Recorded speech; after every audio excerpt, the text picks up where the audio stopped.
Rumah Sakit Umum Daerah Langsa akan menyiapkan layanan khusus bagi calon legislatif atau caleg yang mengalami gangguan psikologis dan kejiwaan karena gagal dalam kontestasi pemilu tahun 2024. Untuk mendukung hal tersebut, pihak rumah sakit telah menyiapkan fasilitas dan dokter untuk konsultasi jiwaan bagi para caleg yang depresi karena belum beruntung mengadu nasib jadi anggota legislatif baik daerah maupun pusat serta anggota DPD. Pelaksana tugas Direktur Rumah Sakit Umum Daerah Langsa, Helmiza Fahri mengatakan, selain fasilitas konsultasi jiwa bagi caleg, pihaknya juga telah menyiapkan 2 dokter spesialis kejiwaan.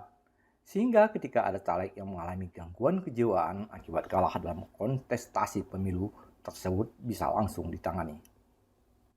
Meskipun demikian, jika keadaan psikologis para caleg gagal lebih parah dan dibutuhkan rawat inap, Rumah Sakit Langsa akan melakukan koordinasi ke rumah sakit provinsi yang ada di Banda Aceh untuk dilakukan rujukan.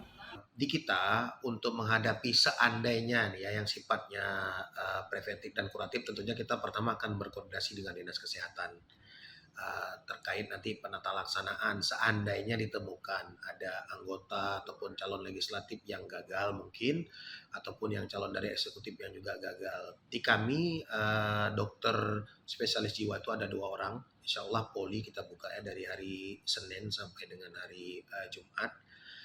Kita juga akan berkoordinasi dengan Wadir Yanmed dan Kabid Yanmed. Nanti kita akan duduk, kita akan bikin alur tata laksana seandainya terjadi gangguan secara psikis lah ya, atau kesehatan jiwa yang dialami oleh caleg-caleg yang mungkin gagal.